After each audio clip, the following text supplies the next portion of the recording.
Ayan, na-try nyo na ba guys itong gantong luto? Ayan, ito yung ano yan, sinaing na bangus. Ayan. Ayan, nilagyan ko siya dyan ng ano to, ng carrots, tsaka ng marami tong ano to, kamyas. Dahil maraming kamyas ngayon guys, panahon ng kamyas, kaya napakadaming kamyas ang nilagay ko dito. Ayan. At nilagyan ko na rin siya ng taba ng baboy. Ayan, may taba ng baboy ako nilagay dyan. Ayan, unti-unti ko lang siya dyan. Ang tawag sa luto na to ay sinaing na bangus. Ito yung aking ilalagay na bangus. Hindi naman kalaki ang bangus yan guys. Ayan. At ilagay ko na dyan yung aking bangus. Ayan. Dalawang bangus lang naman ang ilalagay ko dito. Pinailaliman ko siya ng kamyas at taba ng baboy saka carrots. Ayan. At hindi ko nga pala inubos yung ano to, yung kamyas saka yung carrots. Dahil lalagay ko naman siya dyan sa ibabaw.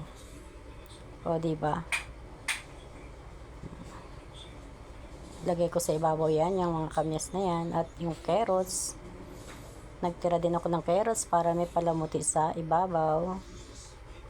Yan, may taba ng baboy.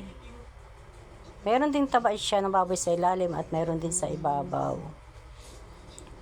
Ayan. At meron din ako dyan ilalagay na ano to, celery. Ayan.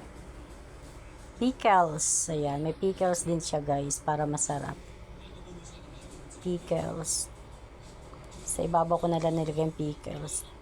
Nilagyan ko na rin siya ng paminta. Binudbudan ko na siya ng paminta. Ayan, at asin. Diba? Ayan, at atin siya isa lang. Lagyan ko na siya ng isang basong water. Ayan. At lalagyan ko rin siya dyan guys ng kahalating litrong mantika. Ayan. At ito na nga luto na siya. Mga 2 hours lang namang lutuan to para malambot hanggang tinik. Ang apoy nito ay katamtaman lang. Ang init, ayan. Wow, masarap na siya.